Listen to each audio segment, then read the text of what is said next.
Good evening everyone, this is Himanshi and I welcome you all on career lab. Hopefully आप सभी बेहतर होंगे और हम करेंगे स्टार्ट आज का सेशन। टॉपिक है थिंकिंग एंड प्रॉब्लम सॉल्विंग, जिसमें से बेसिकली दो पार्ट्स हैं, जिसमें से हम आज थिंकिंग की शुरुआत कर देंगे और प्रॉब्लम सॉल्विंग के साथ कल इन दोनों चैप्टर्स के क्वेश्चंस भी साथ में कर लेंगे। कल तो नहीं, बेसिकली कल सैटरडे है, मंडे को। ठीक है बात, तो स्टार्ट करेंगे। लर्निंग चैप्टर आपका समाप्त हो चुका है, उसको पूरा रिवाइज कीजिएगा। बहुत सारे चैप्टर्स हैं, उसमें बहुत सारी थियरीज हैं, बहुत सारी छोटी छोटी नुआंसेस हैं उसमें जो आपको ध्यान रखने होंगे। क्वेश्चंस मैंने कराए हैं, प्रैक्टिस आपको क्या कहेंगे पीडीएफ भी शेयर की हुई है, तो कोशिश कीजिए उसको कर पाएं, है ना। वॉइस कम नहीं होनी चाहिए, अपने एंड पे बढ़ा लीजिएगा कम है तो। स्टार्ट करें। गुड इवनिंग विभूति, शिखा, प्रज्ञा, कैसी चल रही है तैयारी? और अभी रीड प्लस बी की भी वैकेंसी आ चुकी है, और इसके अलावा जो भी आगे आगे अपॉर्चुनिटीज आपके पास हैं, जो एग्जाम आपने भरे हुए हैं, तैयारी करते रहिए। पेडागोजी के नोट्स बनाइए, इतना सब कुछ हम डिस्कस कर रहे हैं, दिक्कत आपको नहीं आनी चाहिए अगर आप थोड़ी सी मेहनत खुद भी साथ में कर रहे हैं, प्रैक्टिस कर रहे हैं। क्योंकि सबसे ज्यादा वाइड सब्जेक्ट टीचिंग अगर देखें तो यही है, नहीं तो बाकी सबका जो है वो लिमिटेड सिलेबस होता है, 15 टॉपिक 20 टॉपिक, यहाँ कोई अंत नहीं है टॉपिक्स का, कितना भी आप कर सकते हो क्योंकि ओपन एंडेड है। ठीक है, चलिए स्टार्ट करते हैं। आंटी एकदम ठीक है, मतलब मम्मी अभी एकदम ठीक है, सिंबल। मैं कल बोल भी रही थी, मैंने कहा अब तो इतने दिन हो गए आपको ठीक हुए, बट हमारे यहाँ अभी रोज जैसी क्लास स्टार्ट होती है कई लोग पूछ लेते हैं, और ये एक पता लगता है इस चीज़ से कि कितना एक वो जो कनेक्शन है वो फील होता है कि ह्यूमैनिटी के लेवल पे भी हम लोग जुड़े हुए हैं। सिर्फ ऐसा नहीं है कि आप बस आ गए हैं और आपको क्लास लेके रोबोट की तरह चले जाना है। I feel good, blessed. At the end of the day humanity ही है, बाकी सारी चीज़ें रुक जाती हैं। ठीक, चलिए फिर स्टार्ट करते हैं thinking and problem solving. Thinking की अगर हम बात करें, चिंतन, बहुत प्यारे प्यारे से टॉपिक है ये, रियल लाइफ में आप अपने आज तक कहीं ना कहीं देखते आए हैं, बस इनको थोड़ा सा पॉइंट वाइज समझ लेना है ताकि एग्जाम के पॉइंट ऑफ व्यू से भी आपको हेल्प हो जाए। ठीक है, अगर मैं बात करूं तो थिंकिंग यानी चिंतन है क्या? आपको क्या लगता है थिंकिंग क्या है? क्या थिंकिंग एक फिजिकल एक्टिविटी है? What do you think? Thinking एक फिजिकल एक्टिविटी है जिसमें आप कि ये पेन थोड़ी है थिंकिंग कि इसमें अपने आप कुछ चल रहा हो, एक मानसिक प्रक्रिया है थिंकिंग। थिंकिंग क्या है? बिल्कुल फॉर श्योर करेगा निधि, थिंकिंग एक मेंटल प्रोसेस है, एक ऐसी मानसिक प्रक्रिया है जो किसी समस्या के समाधान के लिए, जो किसी प्रॉब्लम को सॉल्व करने के लिए हमारे दिमाग में चलती है, और ये उद्देश्यपूर्ण होनी चाहिए, यानी इसका कोई ऑब्जेक्टिव, कोई गोल होना चाहिए। आपको पता है वैकेंसी आई है, आपको एग्जाम निकालना है, उसके प्रति आप सोच रहे हैं कि यार मान लो 4 महीने हैं, 3 महीने हैं, 6 महीने हैं और 6 सब्जेक्ट हैं, तो कैसे कैसे तैयारी करूं? एक समस्या है आपके सामने, एक गोल है, एक उद्देश्य है आपके सामने, जिसके लिए आप थिंकिंग प्रोसेस कर रहे हैं, जिसके लिए आप चिंतन की जो प्रक्रिया है उसको इस्तेमाल में ला रहे हैं। ऐसा नहीं है कि डे ड्रीमिंग को हम थिंकिंग कहते हैं, उसका कोई फायदा नहीं है। ऐसी थिंकिंग को जिसका कोई फायदा ना हो, या फिर जिसमें रियलिटी से हम दूर जा रहे हो, वो आर्टिस्टिक थिंकिंग कहलाती है ना। कि डे ड्रीमिंग ही कर रहे हैं आप, दिवा स्वप्न, दिन में सपने बुन रहे हैं, नौकरी लगेगी, सैलरी आएगी, सारे काम होंगे, बट रियलिटी क्या है? एक्शन में आपके कुछ नहीं है। होना तो वही है जो आप दिन में डेली कर रहे हैं, आपका हर एक दिन आपको बता देगा कि आपका फ्यूचर कैसा होगा। मतलब आपकी जो थिंकिंग है वो गोल डायरेक्टेड होगी, तभी थिंकिंग कहलाएगी। जिसका कोई उद्देश्य है वो वही थिंकिंग है। डायरेक्शनलेस कुछ भी नहीं होता जिसको हम थिंकिंग कहते हैं, जिसके पीछे कोई समस्या का समाधान नहीं है, वो कैसी थिंकिंग है ना। बिल्कुल, चलिए फिर समझते हैं इन पॉइंट्स को एक एक करके। अब मैं अगेन आपसे ये कहना चाहूंगी, आदत ऐसी डाल लीजिए, अब आप 12th में नहीं रहे, अब आप ग्रेजुएशन में नहीं है, अब आप थोड़े से तो बड़े हो ही चुके हैं। इवन 12th के बाद ही ये चीज हो जानी चाहिए कि हम भाषा हमारे लिए समस्या ना बने, चाहे वो हिंदी हो चाहे इंग्लिश हो, हम कॉम्प्रीहेंड कर पाए, हम समझ पाए चीजों को, है ना। देखिए, अगर मैं बात करूं थिंकिंग की यानी चिंतन प्रक्रिया की, चिंतन प्रक्रिया की अगर हम बात करें तो रॉस कहते हैं, मैंने आपको बताया चिंतन एक मानसिक प्रक्रिया है, एक ऐसी मेंटल एक्टिविटी है जो किसी उद्देश्य की प्राप्ति, किसी समस्या के समाधान के लिए हम करते हैं। ठीक है बात? हाँ, नोट्स बनाते हुए चलो, इसलिए मैं भी थोड़ी धीमे चल रही हूँ। ठीक, अगर हम बात करें प्रीवियस ईयर पेपर टेलीग्राम पे शेयर करा देंगे, आज और रुक जाओ, कल करा दूंगी मैं, मतलब मैं खुद ही कर दूंगी, कुछ कुछ उसमें देखना है एक बार कि प्रॉपर ऑर्गेनाइज्ड है कि नहीं। रॉस की अगर हम बात करें तो रॉस क्या कहते हैं?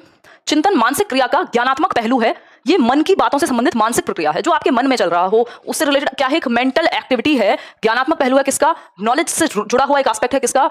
मेंटल प्रोसेस का। ये क्वेश्चन एज इट इज पूछा जा चुका है कि जो थिंकिंग है वो कैसा एस्पेक्ट है, किसका? थिंकिंग एक कैसी मानसिक क्रिया है, तो आप या मानसिक क्रिया का कैसा पक्ष है, तो आपको पता होना चाहिए ज्ञानात्मक पहलू है, यानी नॉलेज से रिलेटेड एस्पेक्ट है या कॉग्निटिव एस्पेक्ट है।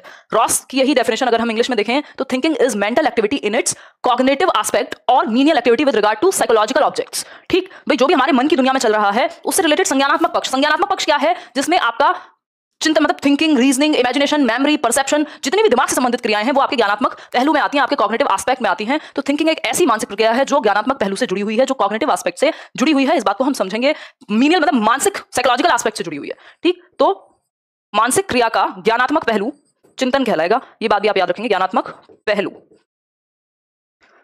मानसिक क्रिया का ज्ञानात्मक पहलू क्या कहलाएगा? चिंतन कहलाएगा। ठीक है बात? बिल्कुल, इसमें भाषा का भी इस्तेमाल करते हैं, प्रतीकों का इस्तेमाल करते हैं, है ना। बिना भाषा के भी चिंतन पॉसिबल है, सिंबल्स में, साइंस में, इन सब में। यहां तक की बात क्लियर है? हाँ, बहुत बढ़िया। पढ़ने में मन लगाने के लिए ये सोचिए कि जब रिजल्ट आएगा या ये जो पेपर आपको देना ही है, तो आधी अधूरी मेहनत का फायदा क्या है जिससे रिजल्ट ना आए?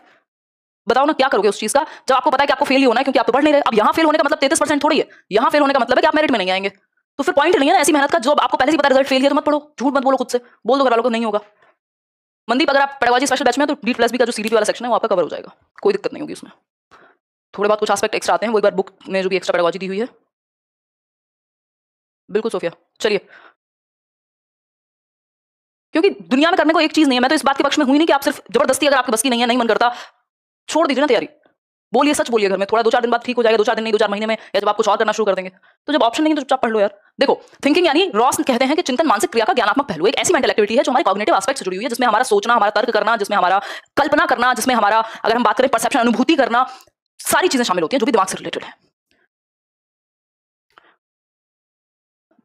इसकी कुछ कैरेक्टरिस्टिक्स, कुछ विशेषताएं हम देख सकते हैं किसकी, चिंतन की यानी थिंकिंग की। थिंकिंग के कुछ कैरेक्टरिस्टिक्स या कुछ पॉइंट्स हो सकते हैं थिंकिंग से रिलेटेड जो आपके दिमाग में और क्लियर कर देंगे इसको। ठीक, अगर हम बात करें तो चिंतन एक आंतरिक ज्ञानात्मक प्रक्रिया है। क्या है? इंटरनल कॉग्निटिव, एक इंटरनल प्रोसेस है which is related to your cognitive aspect, और इससे हमारी बौद्धिक विकास बहुत ज्यादा होता है। हमारा जो इंटेलेक्चुअल डेवलपमेंट है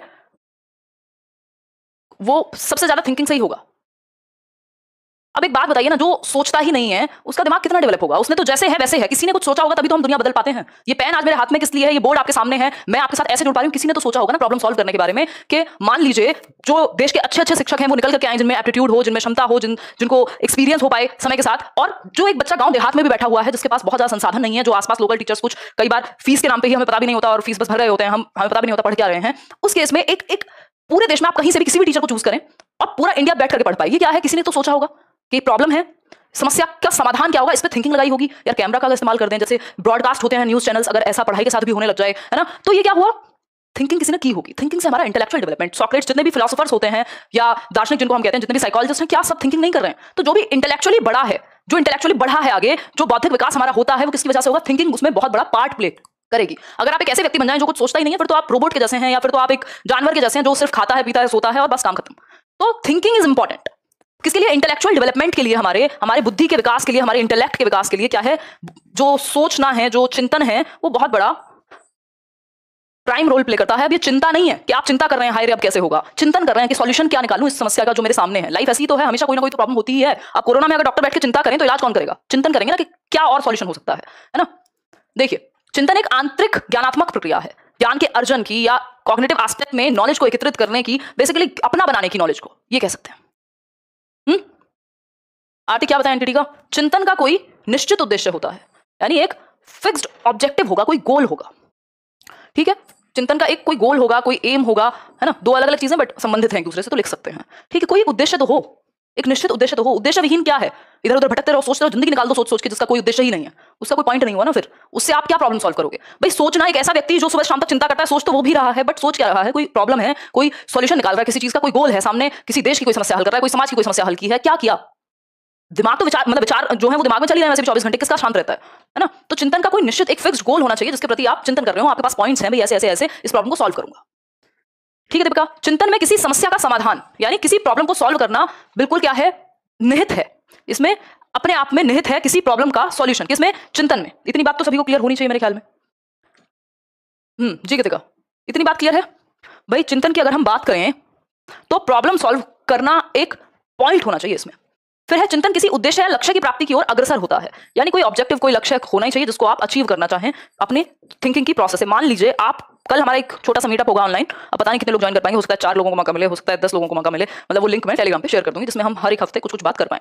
अगर हम बात करें तो चिंतन किसी उद्देश्य या लक्ष्य की प्राप्ति की ओर अग्रसर होता है, यानी आपके सामने गोल है, आप कोई प्रॉब्लम पूछ रहे हैं तो उसको, उसका सॉल्यूशन अगर मैं दूं सोच करके, तो उस प्रॉब्लम को, उस पर्टिकुलर गोल को मैंने क्या कर लिया? अचीव कर लिया। ठीक है, बात क्लियर है? बात अंशिका, ये सारे पॉइंट्स क्लियर हुए नहीं? एक दूसरे से संबंधित है। बेसिकली ये सारे पॉइंट्स रॉस की एक डेफिनेशन में ही समा गए थे। ठीक, रॉस की एक डेफिनेशन में ही आ गए थे। क्यों? क्योंकि उसमें सब कुछ लिखा हुआ था, बट ये खोल करके बताना जरूरी है क्योंकि कई लोगों को दिक्कत होती है समझ में। ये नोट कर लीजिए, साथ में मूवी की तरह मत देखिए कोई भी सेशन, पेन हाथ में लेके बैठिए। ठीक है, पेन हाथ में लेकर के बैठिए, मूवी की तरह मत देखिए। रिवीजन में एक बार आप मूवी की तरह देख सकते हो। बेसिकली एक बार पढ़ो जैसे अभी पढ़ रहे हो, साथ में नोट्स, और जब रिवीजन करोगे तो जो नोट्स बनाए उन्हीं में मेन मेन पॉइंट्स हाईलाइट कर लेना या उन्हीं को रिपीट कर लेना। तीसरा पॉइंट है किसी प्रॉब्लम का सॉल्यूशन, इसमें क्या है? इंक्लूडेड है, किसमें? थिंकिंग में, कि हम किसी प्रॉब्लम का सॉल्यूशन निकालने के लिए सोच रहे हैं। ठीक है, बहुत बढ़िया, आगे बढ़ेंगे। टूल्स ऑफ थिंकिंग यानी यंत्र क्या है भाई? एक घर में आपके अगर एक क्या कहते हैं उसको, कारपेंटर भी आएगा, जो जिसको हम बड़े ही बोल रहे हैं, जो टेबल चेयर या कुछ भी बनाएगा, उसके पास भी टूल्स हैं, उसके पास भी औजार हैं। एक प्लम्बर अगर आपके घर में आता है कोई टंकी सही करने, उसके पास भी क्या है, उस टाइप के लिए औजार हैं, यंत्र हैं। ठीक, किसी भी चीज को सॉल्व करने के लिए, किसी भी प्रॉब्लम का सॉल्यूशन निकालने के लिए हमारे पास टूल्स का होना जरूरी है। बिना टूल्स के कोई यूज नहीं है ना हमारा। अगर हम बात करें तो वो जो दशरथ मांझी की स्टोरी है, अगर टूल्स ना हो तो हाथों से फोड़ते रहो पत्थर कहां से फूटेंगे। तो टूल्स का होना जरूरी है, यंत्रों का होना आवश्यक है। तो चिंतन के यंत्र एक तरीके से ये हम कह सकते हैं, इसकी हेडिंग आप लगा सकते हैं चिंतन के यंत्र या चिंतन में शामिल निहित यंत्र। अगर हम बात करें तो कॉन्सेप्ट हो सकते हैं, यानी संप्रत्यय। कॉन्सेप्ट क्या होते हैं? जो भी हमारे पास अपने सेंसेस से या जो भी एक चीज के बारे में डेटा है उसके बेसिस पे हमने एक रूल, एक कॉन्सेप्ट बनाया हुआ है। एक कॉन्सेप्ट है किसका? पेन का। क्यों? क्योंकि हम इसे टच फील कर पा रहे हैं, इसका हमें यूज पता है। तो जो भी कॉन्सेप्ट हमारे दिमाग में है, आसपास है, हम बनाते हैं पढ़ करके, वो शामिल होंगे, है ना। मान लीजिए आप सोच रहे हैं कि एक बच्चा है जिसकी फोन चलाने की आदत को आपको छुड़ाना है, ये प्रॉब्लम है आपके सामने और आप थिंकिंग कर रहे हैं इसको लेकर के। ठीक है, आप क्या कर रहे हैं? थिंकिंग कर रहे हैं, चिंतन प्रक्रिया का इस्तेमाल कर रहे हैं। ठीक, अगर मैं बात करूं तो कॉन्सेप्ट्स की यदि हम बात करें तो कॉन्सेप्ट क्या हो सकता है? आपको पता है यार, स्किनर का कॉन्सेप्ट है एक आपके दिमाग में, एक ऑपरेंट कंडीशनिंग थ्योरी है, कोई कॉन्सेप्ट है उसका आपके दिमाग में। आपको पता है यार, इसको ना रिवॉर्ड और पनिशमेंट या रीइंफोर्समेंट का यूज करके कुछ कुछ करा सकते हैं, ऐसा ऐसा होता था उसमें, ऐसे हम डॉग्स को ट्रेन करते हैं, ऑपरेंट कंडीशनिंग का ये इस्तेमाल होता है। आपके दिमाग में कॉन्सेप्ट्स हैं साइकोलॉजी से रिलेटेड, तो कॉन्सेप्ट्स का आप इस्तेमाल करते हो जब आप सोच रहे होते हो कि सॉक्रेट्स ने ये कहा था, तो आप अपनी थिंकिंग को थोड़ी दिशा दे पाते हो कॉन्सेप्ट्स का इस्तेमाल करके। सिंबल्स यानी प्रतीकों का आप क्या कर पाते हो? इस्तेमाल। सिंबल्स क्या है? राइट मुड़ना है, मान लीजिए कहीं रेड लाइट है, आगे नहीं जाना है, क्रॉसिंग नहीं है, ये सब क्या है? सिंबल्स हैं, जिनको देखते ही आप पहचानने लगते हो, आपके दिमाग में एक अंडरस्टैंडिंग बन जाती है कि इसका मतलब ये है। दूसरी चीज होती है साइंस। साइंस साइंस का भी इसमें इस्तेमाल होता है। अब साइंस चिन्ह कहते हैं जिनको। साइंस और सिंबल्स में अंतर क्या है, कोई बताना चाहेगा? साइंस और सिंबल्स में क्या अंतर है, कोई बताने का कष्ट करना चाहेगा? बताओ एक बार, फटाफट से बताओ।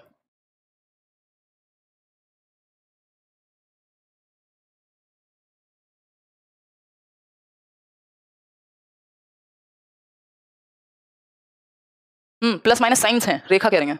Science mean direction. अच्छा, ठीक है, ठीक है।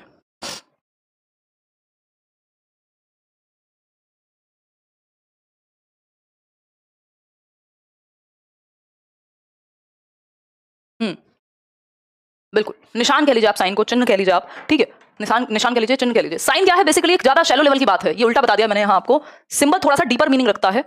सिंबल का डीपर मीनिंग हो सकता है जिसको आप इंटरप्रेट कर पाओ अपने शब्दों में।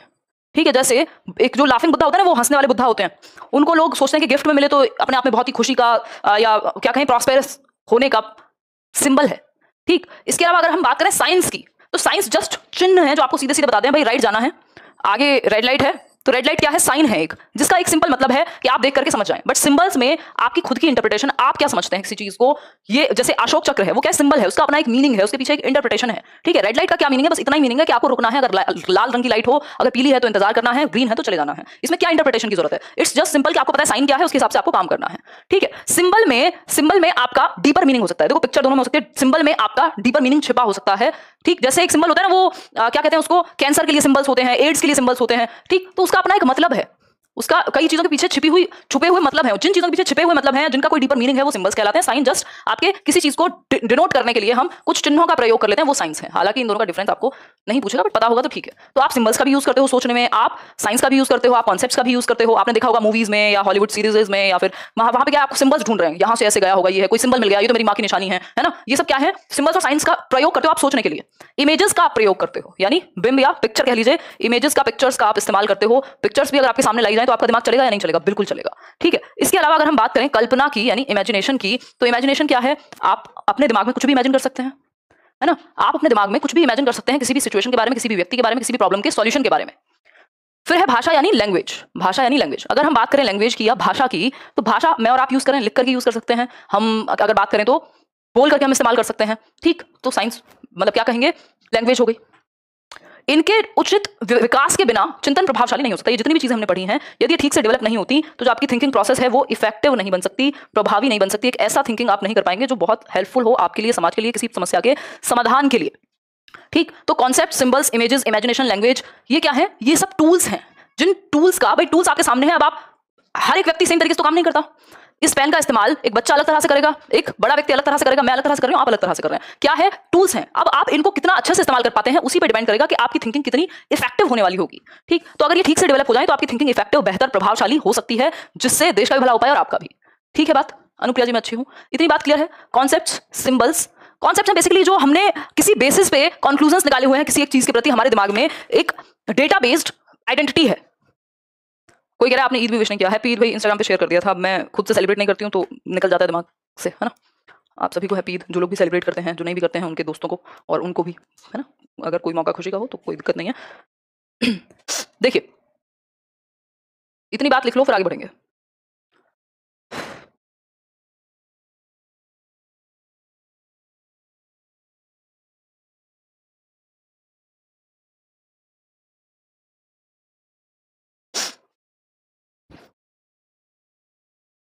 चलिए लैंग्वेज को भी एक्सप्लेन करूं, हद हो गई। लैंग्वेज भाषा का जिसका हम इस्तेमाल कर रहे हैं अभी, चाहे वो प्रिंटेड माध्यम में हो, चाहे वो आपका जो मैं वोकली या ऑडिटरी बात कर रही हूँ उस माध्यम में हो, है ना। भाषा बहुत बड़ा, भाषा कैसे, मान लीजिए आपने कोई किताब पढ़ ली, भाषा ही थी उसमें भी, लेकिन जब आप उसको डिस्कस करते हैं तो आपकी थिंकिंग नेक्स्ट लेवल पे जाएगी। जब आप पढ़ रहे थे तब और लेवल पे थी, तो थिंकिंग क्या है, जो आपकी थिंकिंग है उसमें भाषा बहुत बड़ा रोल प्ले करती है। लैंग्वेज एक टूल है, ठीक।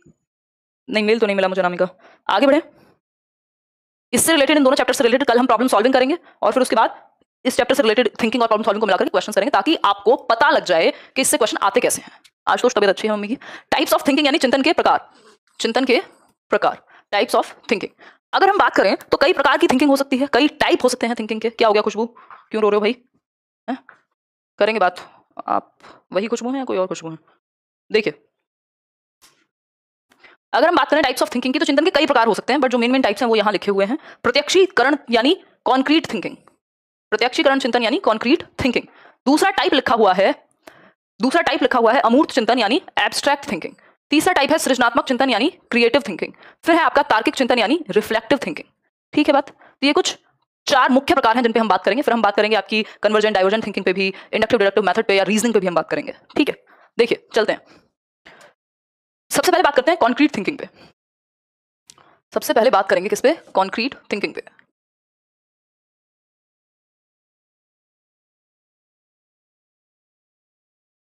कॉन्क्रीट थिंकिंग पर मूर्त चिंतन कह लीजिए इसको आप, या प्रत्यक्षीकरण चिंतन कह लीजिए, है ना। मूर्त चिंतन या प्रत्यक्षीकरण चिंतन, ठीक है। कॉन्क्रीट का मतलब क्या है, हाँ दीपिका ठीक हो जाएगा, टेंशन मत लो। अगर हम बात करें, ओके विवेक, हाँ देख सकते हो, ठीक। नहीं सीक्वेंस का कोई मतलब नहीं, अलग अलग प्रकार हैं, कह सकते हैं आकाश। अगर हम बात करें तो आपके सामने चीजें हों, ठोस चिंतन भी कह देते हैं इसको कई बार। मतलब आपके सामने चीजें हैं जिनके बेसिस पे आप सोच पाते हो। एक बच्चे को आप एप्पल दिखाओगे तो उसको समझ में आएगा, एप्पल के बारे में वो सोच पाएगा, क्योंकि एप्पल उसके सामने है जिसको वो टच और फील कर सकता है। तो कोई एक एक्सपीरियंस जो हम ले पाए हो, सीटेट में क्वेश्चन भी पूछा गया है एक बार, जिसको हम टच एंड फील कर पाए और फिर उसके बारे में सोच पाए, तो ये हो जाती है कॉन्क्रीट थिंकिंग। ठीक है, कोई एक्सपीरियंस आपने किया और उसके बारे में आप सोच रहे हो, कोई अनुभव करने के बाद उसके बारे में आप सोच रहे हो, तो इसका मतलब है आप क्या कर रहे हो, कॉन्क्रीट थिंकिंग कर रहे हो, क्योंकि आपने वो अनुभव ले लिया है, क्योंकि आपने वो अनुभव ले लिया है और अब आप कॉन्क्रीट थिंकिंग कर रहे हो। ठीक है बात, जिसको आप छू पाए, अनुभव कर पाए। क्लियर है बात, बिल्कुल क्लियर है जी। अब ये बेस ऑफ थिंकिंग है, बिल्कुल इसको आप बिल्कुल बेस लाइन कह सकते हो कि यहां से हमारी शुरुआत होती है एक तरह से, सबसे सतही लेवल का चिंतन है। ठीक, इवन आप किसी ने भी एग्जांपल दिया था, बिल्कुल सही बात है। जो कारपेंटर है आपका कोई और मैकेनिक है, कोई इस तरीके का काम जो जिनको कॉन्क्रीट चीजों में काम करना है। भाई टीवी का तार अगर कहीं खराब हो गया तो वो टीवी का तार लगाना क्या कॉन्क्रीट है, टच फील कर सकते हो। प्लम्बर जो है वो क्या करेगा, उसको पता है कि पाइप कहां डाला हुआ है और कैसे उसको ठीक करना है। कॉन्क्रीट चीजें हैं, कॉन्क्रीट थिंकिंग लगेगी। ठीक है, क्लियर है बात। तो हम कह सकते हैं एक्सपीरियंस, नहीं मैं क्यों नाराज होंगी प्रीति, एक्सपीरियंस कर लिया आपने किसी चीज को और तब उसके बारे में सोच रहे हैं, या किसी चीज को टच और फील करने के बारे में आप सोच रहे हैं, या टच और फील कर सकते हैं, तो वो कॉन्क्रीट थिंकिंग होगा उससे रिलेटेड। आपने बच्चे को आम दिखाया, या हम कह सकते हैं आम को एप्पल लिख रही हूँ, वाह। मैंगो की अगर हम बात करें, ठीक, और मैंगो पे चर्चा हो रही है, अब उनको पता है, वो कभी गांव गए थे, किसी ने आम का पेड़ देखा है, कब इसके बारे में बात हो रही है, अब किसके बारे में, मैंगो के बारे में, जिसको कभी ना कभी एक्सपीरियंस किया है, टच किया है, फील किया है। ठीक, इसीलिए हम कॉन्क्रीट ऑब्जेक्ट्स का भी इस्तेमाल करते हैं ताकि बच्चे को जल्दी से समझ में आ जाए, स्पेशली छोटी क्लासेस में। जैसे मान लीजिए आप सोलर सिस्टम के बारे में पढ़ा रहे हैं, तो एक मॉडल बना करके ले गए, जिसको बच्चा टच फील करके दिमाग में, या तो मूवी दिखा दी, तो वो आसानी से समझ पाएगा। क्यों, टच किया है उसने, फील किया है। इसके टेस्ट के बारे में अगर हम बात करेंगे, उसको याद आ जाएगा क्योंकि उसने एक्सपीरियंस किया। बिल्कुल सही बात है, ठीक है अंतिमा, क्लियर है ये बात। बहुत बेसिक सी बात है। कॉन्क्रीट थिंकिंग, जिस चीज को आप अनुभव कर चुके हैं या टच कर सकते हैं, फील कर सकते हैं, उसके बारे में सोचना क्या कहलाएगा, कॉन्क्रीट थिंकिंग, मूर्त चिंतन या फिर प्रत्यक्षीकरण। कोई बात नहीं, जिनकी तबियत खराब है धीरे धीरे ठीक हो जाएगी, एग्जाम भी तो लेट हो रहे हैं ना, तो आप कर लो ठीक तबियत, कोई दिक्कत वाली बात नहीं, समय है आपके पास। फिर होती है एक चीज एब्स्ट्रैक्ट थिंकिंग। पढ़ना मत छोड़ो, लेकिन थोड़ा थोड़ा पढ़ते रहो। एब्स्ट्रैक्ट थिंकिंग क्या है, एब्स्ट्रैक्ट थिंकिंग यानी अमूर्त चिंतन। एब्स्ट्रैक्ट थिंकिंग बोले तो अमूर्त चिंतन। ठीक, व्हाट इज अमूर्त चिंतन बताओ। ये जस्ट आप ऑपोजिट कह सकते हो इसका, क्या कह रहे हो अलका बताओ, जस्ट ऑपोजिट कह सकते हो आप किस चीज को, कॉन्क्रीट थिंकिंग को। भाई जो आपका 7 से 11 वर्ष तक का टाइम था, तब तक बच्चा कॉन्क्रीट थिंकिंग कर रहा है अगर आप पियाजे की बात करें। लेकिन 11 वर्ष के ऊपर जैसे आप जाते हो तो आपकी एब्स्ट्रैक्ट थिंकिंग शुरू हो जाती है, या उससे पहले भी हो सकती है, बट ये थोड़ा सा हाई लेवल है। एटलीस्ट अगर हम पियाजे के अकॉर्डिंग माने तो 11 साल के बाद शुरू होगी ये कहानी।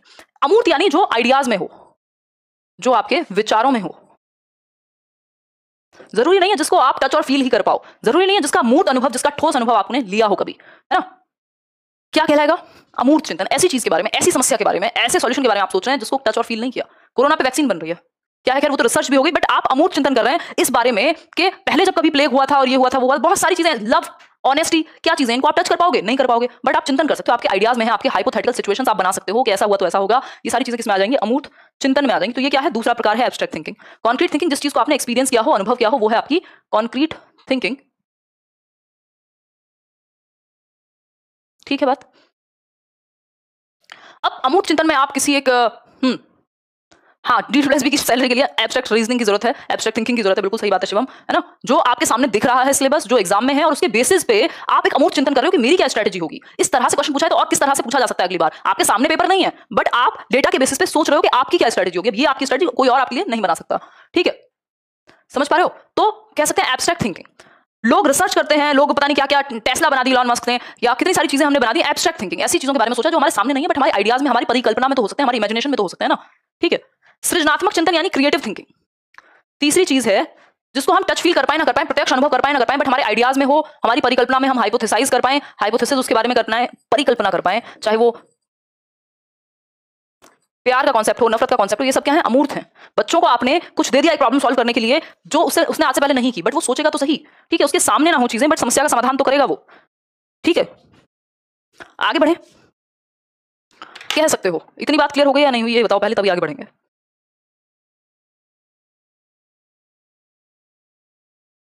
नहीं, 82 मार्क्स हैं तो नहीं कर पाओगे। अगर SC वगैरह से हो तो कर पाओगे, मतलब OBC से नहीं कर पाओगे, उसके अलावा कोई भी कैटेगरी तो कर पाओगे, नहीं तो जनरल से भी नहीं कर पाओगे।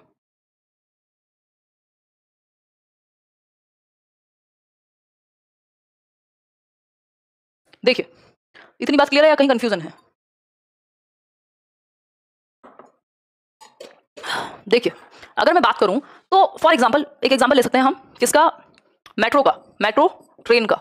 अब ये जो मेट्रो है, दिल्ली मेट्रो है मान लीजिए, इसमें एक विमेन्स कोच है, एक विमेन्स कोच है, यानी महिलाओं के लिए एक आरक्षित डब्बा है, और बाकी हैं जनरल डब्बे, जनरल कोच, जिसमें महिला पुरुष दोनों जा सकते हैं। और इसमें विमेन्स कोच के साथ साथ आपका क्या कह सकते हैं, वो भी है, जो डिसेबिलिटी जिन लोगों को होती है उनके लिए भी सीट्स वगैरह कुछ होती हैं। ठीक, अब दिखने में क्या है, कॉन्क्रीट रूप से, मूर्त रूप से आपको क्या दिख रहा है कि विमेन्स कोच है और जनरल कोच है, कि महिलाओं के लिए तो एक अलग डब्बा है और पुरुषों के लिए अलग डब्बा है। ये है कॉन्क्रीट थिंकिंग, कि आपको पता है महिलाओं के लिए अलग दे दिया, पुरुषों के लिए अलग दे दिया। क्यों दे दिया? अब सोच लो, कई लोग तो इसलिए कि नहीं, इन महिलाओं को तो अलग से दिया हुआ है, बताओ हर चीज में बेनिफिट है, ये है वो है। एब्स्ट्रैक्ट थिंकिंग इसमें क्या हो सकती है? एब्स्ट्रैक्ट थिंकिंग हो सकती है कि हम वल्नरेबिलिटी को समझ पाए, हम एम्पैथी ला पाए, हमें पता हो इक्वालिटी और इक्विटी के बीच में अंतर क्या है। ठीक, अंतर क्या है?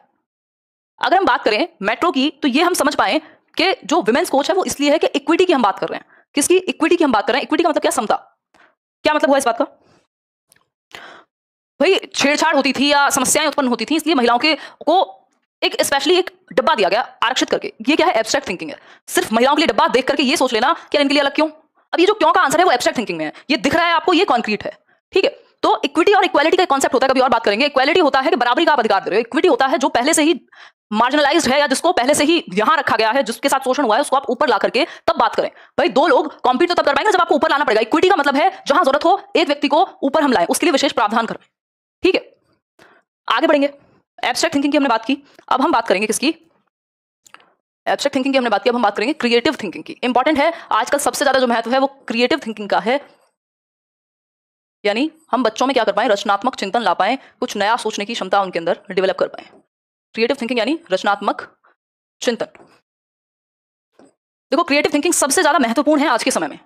सृजनात्मकता, रचनात्मकता डेवलप अगर हम कर पाएंगे बच्चे में, तो वो कुछ बदलाव लाएगा, आउट ऑफ द बॉक्स सोच पाए वो।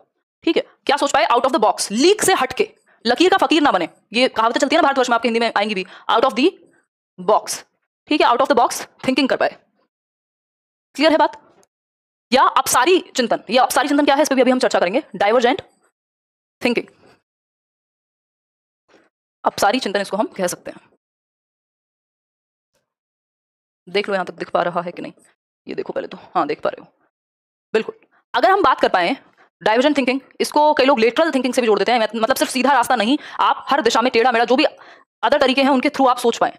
डेटोर प्रॉब्लम सॉल्विंग भी एक चीज होती है, मतलब अलग अलग तरीके निकालना, वो हम प्रॉब्लम सॉल्विंग में भी समझ लेंगे। डेटोर का मतलब होता है डिफरेंट वेज, एक है सीधा रास्ता, एक है डिफरेंट डिफरेंट तरीके से कैसे प्रॉब्लम को सॉल्व कर पाए। ठीक भाई, एक आपने देखा है वो ट्रॉली वाला बैग, पहले लोग क्या करते थे, एक जगह से दूसरी जगह जाते थे, एक जगह से दूसरी जगह जाते थे तो क्या करते थे, बड़े से बैग ले जाते थे, कुली मिलते थे स्टेशन पे और वो उन बैगों को ढो करके ले जाते थे एक जगह से दूसरी जगह। अब क्या हुआ, आप प्लेन से सफर कर रहे हैं और किसी के दिमाग में एक नया आइडिया आया प्रॉब्लम को सॉल्व करने का कि यार ये जो बैग है, अगर पहिए पहले से थे, जो व्हील्स होते हैं छोटे छोटे, ट्रक में चल रहे थे, गाड़ी में चल रहे थे, हजार जगह बच्चों के खिलौनों में लगे हुए थे, टायर जो हैं पहिए, उन टायर्स को उस ट्रॉली बैग के साथ जोड़ दिया गया ताकि वो अपने आप चल सके खींच करके। ये क्या है, क्रिएटिविटी है। क्रिएटिविटी है कि आपने कुछ नया सोचा, आपने दुनिया से हटके सोचा, है ना। अगर हम बात करें, नहीं निमिषा एवरीथिंग इज फाइन, अगर हम बात करें तो कह सकते हैं जो एक वो आया था बीच में स्पिनर चला था, फिजेट स्पिनर, वो ऐसे घूमता था, मेरे पास शायद अभी भी पड़ा हुआ होगा। तो उस केस में वो एक नॉर्मल आया, फिर कई लोगों ने क्या बनाया उसको, उसमें लाइट लगा दी, क्रिएटिविटी है। किसी ने उसको सुपरमैन की शेप दे दी, क्रिएटिविटी है। ठीक, किसी ने कोई कविता लिखी जो मौलिक है, जो ओरिजिनल है। क्रिएटिविटी के भी कई सारे प्रकार हैं। बेसिकली कह सकते हैं कुछ नया, कुछ नोवल सोचना, कुछ नया, कुछ नोवल सोचना, कुछ हटके सोचना, हम कह सकते हैं क्रिएटिव थिंकिंग है, जिससे कोई प्रॉब्लम सॉल्व हो, जिससे आप कोई नया वे निकाल पाए। ठीक है, बात क्लियर है, बात इतनी बात क्लियर है। मान लीजिए फॉर एग्जांपल, अब ये थोड़ा ऐसा लगेगा जैसे मैं अपनी तारीफ कर रही हूं, बट इसमें कुछ नहीं है, ये जस्ट एक एग्जांपल है। बहुत बहुत क्रिएटिव लोग हैं, इतने सारे प्रकार हैं क्रिएटिविटी के, चाहे वो राइटिंग में हो, चाहे वो किसी एक फील्ड में हो, मूवीज में हो, चाहे वो आपका इवन टीचर्स भी इतनी इतनी क्रिएटिविटी लगा सकते हैं बच्चों को पढ़ाने के लिए जिसकी हद नहीं है। ठीक, अब हमारे पास तो समय की एक लिमिटेशन है कि मैं आपको चीजें दिखा दिखा करके नहीं डिस्कशन करा सकती हूँ, और आप बड़े भी हो गए और एग्जाम की भी एक लिमिट होती है, बहुत सारे कॉन्सेप्ट्स होते हैं। अदरवाइज छोटे बच्चों को तो आप बहुत सारी चीजें लगा करके उनको सिखा सकते हो चीजें, है ना। क्रिएटिविटी नए ढंग से सिखा सकते हो, जरूरी नहीं है जो किताब में लिखा है वही बोल दिया। ठीक, अगर मैं बात करूं अपने एग्जाम्पल की, तो मेरी क्लास में कुछ कितने बच्चे होंगे, 100 बच्चे तो होंगे जिस साल मैंने डीएलएड किया था। ठीक, ए सेक्शन बी सेक्शन में 2 सेक्शन हुआ करते थे, दोनों सेक्शन मिला करके, फिर इसके अलावा मेरे सीनियर्स भी थे जो 100 वो थे, तो 200 तो एटलीस्ट एक साल में ही एक साथ हम लोग पढ़ रहे हैं अलग अलग क्लासेस में या जो भी है। अब उस कॉलेज में मान लीजिए या उस क्लासरूम में मान लीजिए, क्या वो उन 100 बच्चों ने मेरे साथ टीचिंग ट्रेनिंग नहीं की थी? क्या उनमें से एक ने भी यूट्यूब चैनल बनाया मेरे टाइम पे? नहीं बनाया। अच्छा, क्यों नहीं आया आइडिया? देखते तो वो भी थे, कुछ तो देखते ही होंगे, गाने देखते होंगे या कुछ भी देखते होंगे, देखते तो होंगे। फिर क्या वो टीचिंग ट्रेनिंग नहीं कर रहे थे? कर रहे थे। उनके दिमाग में ये चीज नहीं आई कि हम कुछ शेयर कर पाए या कुछ नया सीख पाए, या जिसमें हम एडिटिंग भी कर लें, हम 50 चीजें और सीख लें, कुछ कुछ अलग करते हैं जो चल रहा है उससे ही, है ना। ये क्या हुआ, ये अलग हो गया, थोड़ा सा डिफरेंट और कुछ मीनिंगफुल, जिससे कोई एक मीनिंग निकल करके आ सके, क्रिएटिविटी है। अब आज की डेट में बड़े लोगों को समस्या भी है कई सारे, और इवन मेरे से 10-10 12-12 साल बड़े जो लोग हैं, जीवन भर से कोचिंग्स में ही डिस्कशन कर रहे हैं, उनको बड़ी जेलसी है, परेशानी है, दर्द है उनके अंदर, पता नहीं क्यों, मतलब क्या ही जैसे किसी का बिगाड़ लिया हो कुछ, है ना, कि यार ये तो कल की बच्ची है, मतलब हर तरीके से, अब क्यों इसको लोग क्या क्या फायदा हो रहा है। तो वो बेसिकली है क्या कि आप कुछ अलग नहीं सोच पाए, आप कुछ मीनिंगफुल नहीं सोच पाए जिससे कुछ फायदा होता। अब इसमें क्या करे कोई और फिर इसमें भी क्या होता है, यूट्यूब पे भी ऐसा नहीं कि लोग नहीं थे, और भी लोग हैं, उनसे आप अलग या बेहतर क्या कर रहे हो, आपने क्या क्रिएटिविटी लगाई। सब लोग मान लो शादी में जाते हैं, कई लोग नॉर्मल कपड़े भी ऐसे पहनते हैं जो बहुत अच्छे दिखाई देते हैं, क्यों? कुछ डिफरेंट सोचा उन्होंने, कुछ अलग सोचा, कुछ नया करने का सोचा, कुछ ओरिजिनल करने का सोचा। ठीक, इसके बहुत सारे एग्जांपल्स हो सकते हैं, बहुत ज्यादा एग्जैजरेशन या इसमें मतलब डीप में नहीं जाएंगे, उसका कोई पॉइंट नहीं है, बट हाँ क्रिएटिविटी बच्चे में डेवलप हो, इसके लिए हम नई नई चीजें करा सकते हैं। और अगर मैं बात करूं, एक ये सारे पॉइंट्स याद रखिएगा, lateral thinking, divergent thinking, out of the box thinking, originality, मौलिकता होनी चाहिए, नोवल होनी चाहिए, जो थिंकिंग है आपकी नोवल होनी चाहिए। इसके अलावा अगर मैं बात करूं, एक चीज होती है ब्रेन स्टॉर्मिंग, यानी इसको बुद्धिशीलता भी कहते हैं, नहीं तो एक और चीज इसको कहते हैं, एक बार बताना हिंदी में इसको क्या कहते हैं?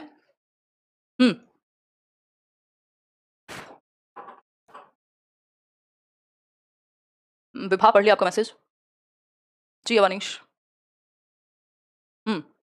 लेटरल थिंकिंग है जब आप किसी प्रॉब्लम को सॉल्व करने का सिर्फ एक तरीका नहीं, ऐसे ऐसे ऐसे भी जा सकते हैं, घूम के भी कहीं तक पहुंच सकते हैं, मतलब दूसरे तरीके किसी प्रॉब्लम को सॉल्व करने का, सिर्फ एक सीधा नहीं।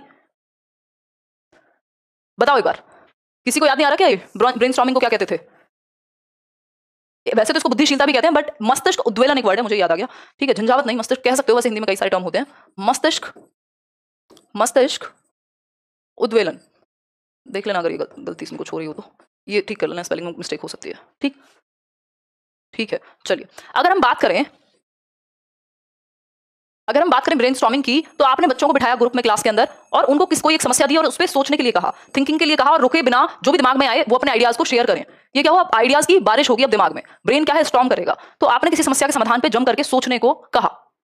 ठीक है, बात क्लियर है जी? किसने दिया इसको? एफ ऑसबर्न ने, एक व्यक्ति का नाम है एलेक्स एफ ऑसबर्न। एलेक्सा नहीं है ये, ठीक है, एलेक्स एफ ऑसबर्न। ठीक, ऑसबर्न ने इसको दिया, उनकी बुक का नाम था कुछ क्रिएटिविटी करके एक बुक थी। ठीक, मतलब कुछ नया सोचना। तो ये भी क्या है, क्रिएटिविटी से ही जुड़ा हुआ है, यानी रचनात्मकता से कुछ नया करने से ही जुड़ा हुआ है आपका ब्रेनस्टॉर्मिंग वर्ड। क्लियर है बात? इतनी बात सभी याद रख लेंगे।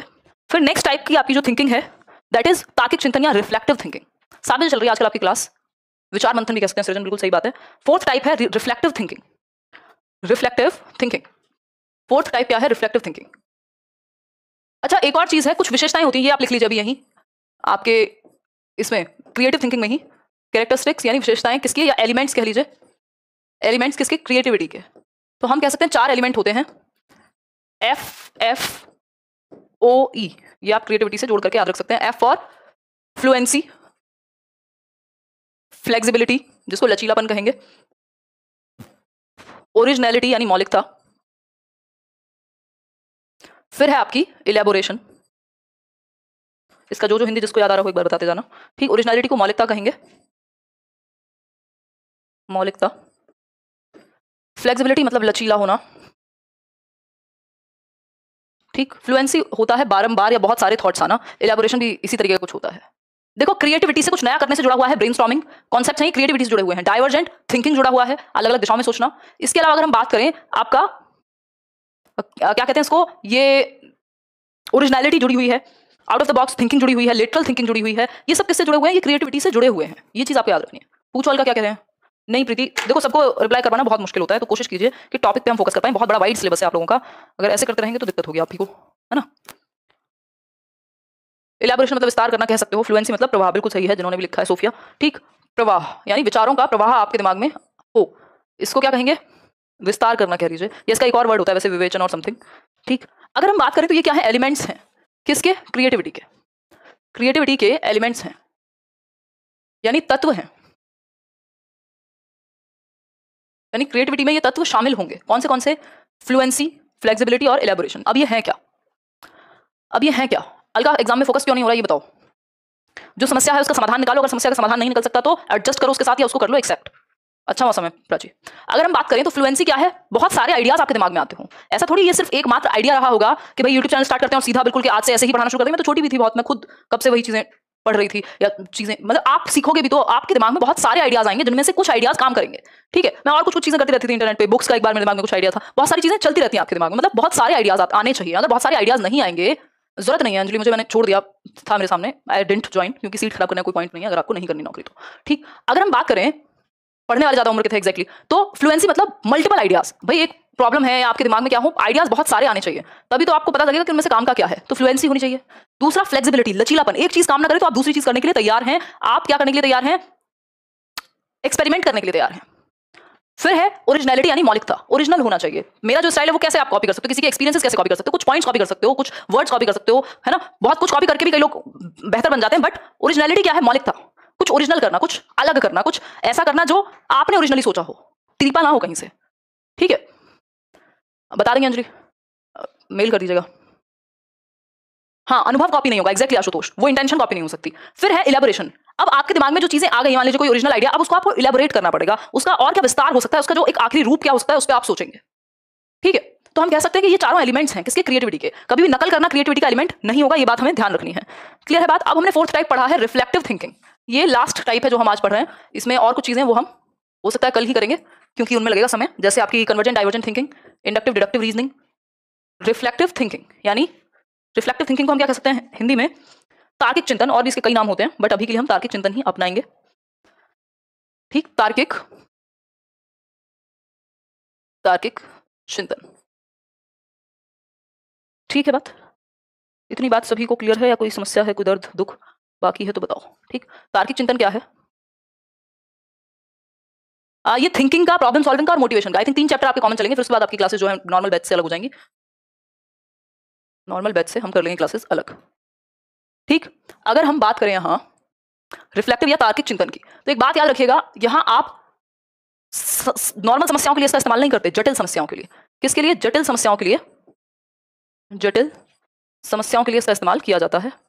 यानी जब प्रॉब्लम कॉम्प्लेक्स होती है, कॉम्प्लेक्स प्रॉब्लम्स के लिए, कॉम्प्लेक्स प्रॉब्लम्स के लिए हम यूज करते हैं रिफ्लेक्टिव थिंकिंग का, जिसमें जो भी रियलिटी के बेस पे आप सोच पाते हैं, विचार कर पाते हैं, कोई चीज, कोई अनुभव, कोई घटना अगर आपके साथ घटी है तो उस पर आप सोच पाते हैं।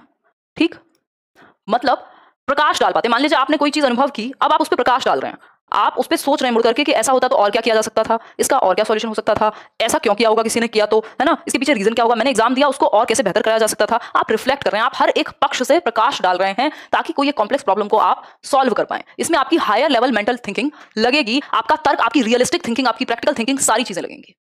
ठीक है, इतनी बात क्लियर है सभी को? बिल्कुल नहीं, कल क्लास नहीं है, फिर अभी खत्म कर देंगे, फिर ये वाला टॉपिक तो एटलीस्ट मंडे को फिर आगे से शुरू करेंगे प्रॉब्लम सॉल्विंग से। हाँ, हर एक एस्पेक्ट में आप खुद को रख करके क्या कर पाएंगे, सॉल्व कर पाएंगे। इतना एक बार डिस्कस कीजिए, फिर हम आगे बढ़ेंगे, मतलब नोट कीजिए।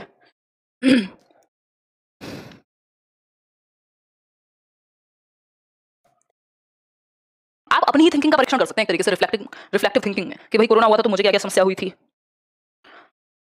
और एक जजमेंट तक, एक सॉल्यूशन तक आप पहुंच सकते हैं।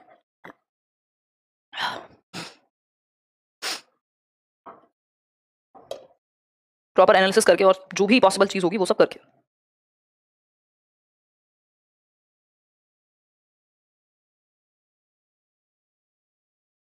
ठीक, बेसिकली अगर हम बात करें रिफ्लेक्टिव थिंकिंग की, तो ज्यादातर जो चीजें हो चुकी हैं उनका जजमेंट निकालने के लिए इसका इस्तेमाल किया जाता है।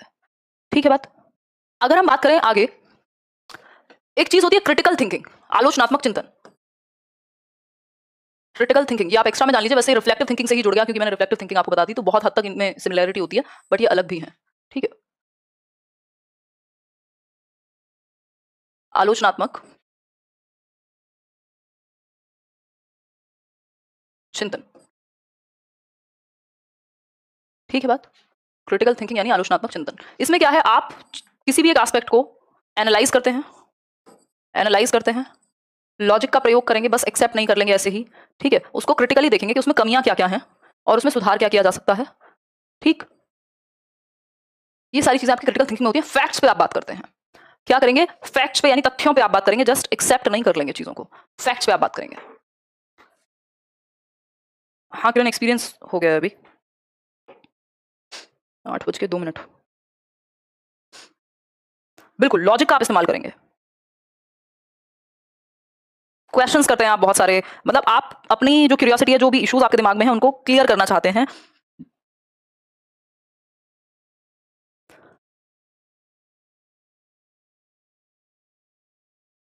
क्रिटिकल थिंकिंग में और रिफ्लेक्टिव थिंकिंग में कोई बहुत बड़ा अंतर नहीं है। मेन यही है कि वो किसी चीज के बारे में हो गया कुछ और उसका जजमेंट निकालना है, तो वहां आप रिफ्लेक्टिव थिंकिंग का इस्तेमाल कर रहे हो। यहां आप आउटकम जो निकालना चाहते हो या जो भी आप रिजल्ट लाना चाहते हो उस पर पहले से ही सोच रहे हो, कहां क्रिटिकल थिंकिंग में। ठीक है, इसमें कुछ सही और गलत नहीं होता अगर हम बात करें तो। ठीक है निहारिका, अभी तो नहीं लग पाई भाई, इतनी बात क्लियर है सभी को? आगे बढ़ जाते हैं। तो ये कुछ कुछ प्रकार हुए जो आपको पता होने चाहिए। अगर हायर ऑर्डर थिंकिंग पूछेगा तो आप रिफ्लेक्टिव या क्रिटिकल थिंकिंग कहेंगे, एब्स्ट्रैक्ट थिंकिंग भी है, बट कॉन्क्रीट थिंकिंग सबसे बेस लेवल है। दे देंगे अंजलि। डाइवर्जेंट थिंकिंग यानी अपसारी चिंतन। देखिए, अगर हम बात करें डाइवर्जेंट थिंकिंग का, दो प्रकार का चिंतन हम पढ़ेंगे जिसको दिया है जेपी गिलफर्ड ने। दो प्रकार का चिंतन है जिसको जेपी गिलफर्ड ने दिया है, two types of thinking, two types of thinking given by JP, Joy Paul Gilford बोलते हैं इनको, जेपी गिलफर्ड, है ना, जेपी गिलफर्ड। जेपी गिलफर्ड ने दो प्रकार का चिंतन दिया है, एक तो है आपका अपसारी चिंतन, अपसारी चिंतन, ये वही है जिन्होंने इंटेलिजेंस की थ्योरी दी है, इंटेलिजेंस जब करेंगे तब मैं बताऊंगी। दूसरा है अभिसारी चिंतन, अभिसारी चिंतन, जिसको हम कन्वर्जेंट थिंकिंग कहते हैं, और इसको हम कह सकते हैं डाइवर्जेंट थिंकिंग, डाइवर्जेंट थिंकिंग। ठीक है बात? हाँ, 3 डायमेंशनल थ्योरी दी है नीरज, जिन्होंने 3D थ्योरी ऑफ इंटेलिजेंस बोलते हैं इनकी थ्योरी को, है ना। ऑपोजिट है कि कई दिशाओं से एक सॉल्यूशन या एक निर्णय को चूज करने की तरफ सोचना, दिशाओं में सोचना भी जरूरी है और आपका किसी एक कंक्लूजन पे आना भी जरूरी है। ठीक है, अगर हम बात करें तो जो डाइवर्जेंट थिंकिंग है वो किससे जुड़ी हुई है, क्रिएटिविटी से। ये बात याद रखिएगा, क्रिएटिविटी से जुड़ी हुई है डाइवर्जेंट थिंकिंग, यानी रचनात्मकता से, सृजनात्मकता से क्या जुड़ा हुआ है आपका अपसारी चिंतन, आपका डाइवर्जेंट थिंकिंग। ऐसा जेपी गिलफर्ड ही कहते हैं। क्यों? जब आप दिशाओं में सोचते हैं तो कुछ नया निकल के आता है, कुछ मौलिक निकल के आता है ना? भाई पॉल्यूशन बहुत है, समाधान क्या क्या हो सकते हैं? हर बच्चा अपने तरीके से दिमाग लगाएगा कि जी पानी को हम ऐसे कम गंदा करें, पानी ऐसे बचाएं तो भी हमारा एनवायरनमेंट बच सकता है। अगर सब साइकिल चलाने लग जाएं, कोई बच्चा बताएगा कि सारे घर के मेंबर एक ही कार से जाएं, ऐसा तो नहीं है कि अगर 4 मेंबर हैं तो चारों अलग अलग उससे जाते हैं, हम मतलब पब्लिक ट्रांसपोर्ट का यूज करें। कोई बच्चा कुछ और बताएगा, पेड़ लगाएं, है ना? कोई बच्चा कुछ और बताएगा, मतलब अलग अलग दिशाओं में सोच रहे हैं, कुछ नया निकल के आएगा, क्रिएटिविटी लगेगी। कन्वर्जेंट थिंकिंग में जैसे आपका एमसीक्यू है, मल्टीपल चॉइस क्वेश्चन है, 4 ऑप्शन है, उनमें से एक चूज करना है, इसमें लगेगी कन्वर्जेंट थिंकिंग। इसमें इंटेलिजेंस का इस्तेमाल होता है, ना कि क्रिएटिविटी का। कुछ नया नहीं सोचा आपने, अपनी बुद्धि का प्रयोग करके एक डिसीजन ले लिया बहुत सारी चीजों में से, तो इंटेलिजेंस का इस्तेमाल होता है कन्वर्जेंट थिंकिंग में, जबकि क्रिएटिविटी का इस्तेमाल डाइवर्जेंट या अपसारी सोच में ज्यादा होगा। ठीक, आगे बढ़ेंगे। डाइवर्जेंट थिंकिंग यानी अपसारी चिंतन। अगर हम बात करें अपसारी चिंतन की, तो यहाँ मल्टीपल पॉसिबिलिटीज हो सकते हैं। जैसे कि मैंने आपको बताया, कई तरीके से इंसान सोच सकता है कि भाई पानी की समस्या का समाधान करने का ये भी तरीका हो सकता है, ये भी तरीका हो सकता है, ये भी तरीका हो सकता है। क्या है ये डाइवर्जेंट थिंकिंग? क्या है? दिशाओं में सोचना, अलग अलग दिशाओं में सोचना डाइवर्जेंट थिंकिंग है। आउट ऑफ द बॉक्स सोचना भी आप इसको कह सकते हो, मतलब दिशाओं में सोचना। ये क्रिएटिविटी से जुड़ा हुआ है। हर एक डाइवर्जेंट थिंकर क्रिएटिव होगा ये जरूरी नहीं है, बट हाँ, जो क्रिएटिविटी है वो निकलती डाइवर्जेंट थिंकिंग से ही है, कि अलग अलग दिशाओं में नहीं सोचोगे तो कभी नया आएगा ही नहीं। ठीक है, तो मान लो किसी एक ग्रुप में बहस चल रही है, डिबेट कर रहे हैं सब बैठ करके, और इसमें क्या अलग अलग आइडियाज आ रहे हैं, डाइवर्जेंट थिंकिंग चल रही है, लेकिन एक कंक्लूजन देने के लिए टीचर को यूज करनी पड़ेगी कन्वर्जेंट थिंकिंग। ठीक है, सबकी सुन ली, अब एक पॉइंट पे आते हैं। तो एक दिशा से अलग अलग दिशाओं में जाना क्या है? अपसारी सोच, फैलती हुई, डाइवर्ज, फैलता हुआ, अलग अलग दिशाओं में सोचना। ठीक, जैसे आप ऐसे लिख रहे हैं तो आपके दिमाग में, आप यूपीएससी का एग्जाम देते समय ऐसे लिख रहे हैं तो आप अलग अलग डाइवर्स चीजों का, अलग अलग डाइवर्स थॉट का इस्तेमाल करेंगे, कुछ नया करेंगे। ठीक, लेकिन जब आप कंक्लूजन बताते हैं या फिर 4 उत्तर में से एक आंसर चूज कर लेते हैं, वो है कन्वर्जेंट थिंकिंग, सिकुड़ती हुई थिंकिंग, यानी आपका रचनात्मक थिंकिंग। अच्छा एक बात बताइए, आपने एक एमसीक्यू सॉल्व किया, एक क्वेश्चन था ABCD, 4 ऑप्शन थे, उनमें से एक आपने, जी दीपिका, एक आपने चूज कर लिया। अब ये जो चूज किया, इसमें आपने कुछ क्रिएटिविटी लगाई? अगर मैंने एक क्वेश्चन पूछा, उसमें से एक आंसर आपने चूज कर लिया, कुछ नया लगाया इसमें? नहीं लगाया। आपने सिर्फ अपना दिमाग लगाया और एक को चूज कर लिया, आंसर तो वही था आपके पेपर में, बस आपने क्या किया? बहुत बढ़िया हिम शुभ्रा, आपने क्या किया? आपने क्या किया? आपने चूज कर लिया एक चीज को जिसमें आपने बुद्धि लगाई, लेकिन जब आपने अलग अलग दिशाओं में सोचा तो आपने क्रिएटिविटी लगाई, कहीं तो कुछ नया निकल के आएगा। तो बुद्धि से जुड़ा हुआ है कन्वर्जेंट थिंकिंग।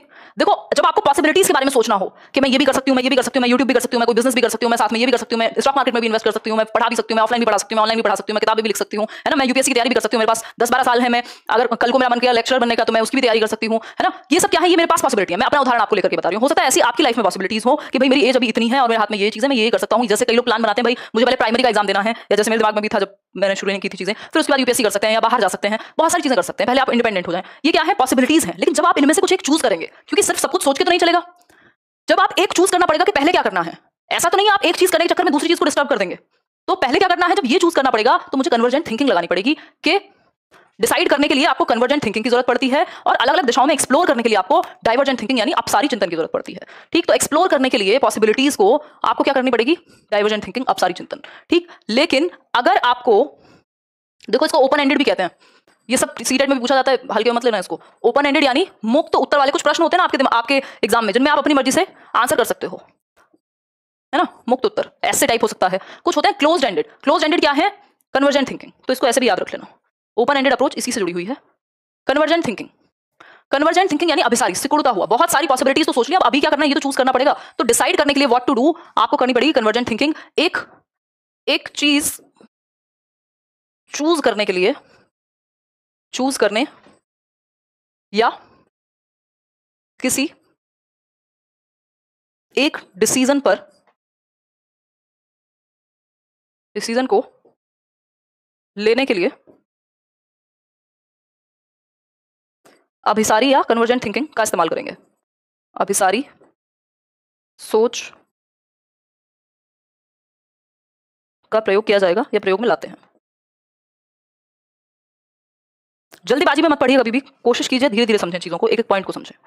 भाई 4 में से एक विकल्प चूज कर लिया, क्वेश्चन है हाउ मेनी स्टेजेस हैज पियाजे गिवन, पियाजे ने कितनी स्टेजेस दी हैं? 4 3 2 1, 4 ऑप्शन है, आपको एक चूज करना है। आपने फटाफट से बुद्धि का इस्तेमाल किया, कुछ नहीं थोड़ी बनाई आपने, 5वीं स्टेज थोड़ी लिख दी, बट आपने क्या किया? आपने कर दिया चूज, मतलब आपने कन्वर्जेंट थिंकिंग लगाई जजमेंट लेने के लिए, आपने क्लोज्ड एंडेड अप्रोच लगाई कोई एक डिसीजन लेने के लिए। तो इसमें क्लोज एंडेड अप्रोच, ठीक, कि एमसीक्यू है तो क्लोज एंडेड। ट्रू फॉल्स क्या है? कन्वर्जेंट है। दोनों में से एक चीज चूज कर लेनी है। फिल इन द ब्लैंक क्या है? कन्वर्जेंट है, क्लोज एंडेड है। ठीक, आपका ट्रू फॉल्स हो गया, एमसीक्यूज हो गए, फिल इन द ब्लैंक हो गए, यस नो वाले क्वेश्चन हो गए, है ना। 4 में से एक चूज करना हो गया। डाइवर्जेंट थिंकिंग में आपका ऐसे टाइप हो गया, आपका जो क्या कहते हैं जिसमें आपका थॉट लगे, वो सब डाइवर्जेंट थिंकिंग है। मल्टीपल प्रॉब्लम, बिल्कुल बंद उत्तर कह लीजिए, जो भी कहना चाहें आशुतोष। इतनी बात क्लियर है? आगे बढ़े। अब आती है इंडक्टिव और डिडक्टिव रीजनिंग। इस पे चर्चा हम प्रॉब्लम सॉल्विंग जब हम चैप्टर करेंगे नेक्स्ट क्लास में तब इसको कर लेंगे। दीपू कह रहे हैं बीच में कमेंट्स मत लिया करो, एक रिक्वेस्ट है यार, थोड़ा लाइव क्लास होती है तो फिर लेने भी पड़ते हैं। बाकी मैं कोशिश करूंगी ज़्यादा से ज़्यादा इग्नोर किया जाए, क्योंकि फिर दिक्कत होगी ना। अब अगर हम सिर्फ डिस्कस ही करेंगे या कुछ कमेंट्स बेवजह के भी होंगे तो, बट थोड़े बहुत तो देखो आएंगे, क्योंकि लाइव क्लास है तो लाइव का मतलब ही वो है। ठीक है, बिल्कुल श्वेता, मुझे भी टाइम का नहीं पता लगता आपके साथ। तो हम नेक्स्ट क्लास में क्या करेंगे, टॉपिक है हमारा इंडक्टिव डिडक्टिव रीजनिंग, तो करेंगे ही करेंगे। थिंकिंग हमने कर लिया है। प्रॉब्लम सॉल्विंग यानी समस्या समाधान। समस्या समाधान एक चैप्टर है, इसमें कुछ स्टेप्स वगैरह भी होंगे प्रॉब्लम सॉल्विंग के, इस पे हम डिस्कस करेंगे। सीटेट के लिए भी इक्वली हेल्पफुल है, ये टॉपिक सभी के लिए इंपॉर्टेंट है, एक आध नंबर में जरूर पूछा जाता है, 1 से 2 नंबर में समस्या समाधान नेक्स्ट क्लास में।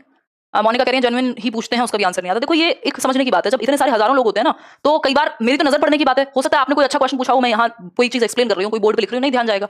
हो सकता है किसी ने बेकार ही कोई ऐसी मजाक की बात की हो, मेरी नजर चली जाए, और थोड़ा बहुत फिर हंसी मजाक होना भी चाहिए, नहीं तो बिल्कुल बोरिंग हो जाएगी आपकी क्लास। ठीक है, क्लियर है?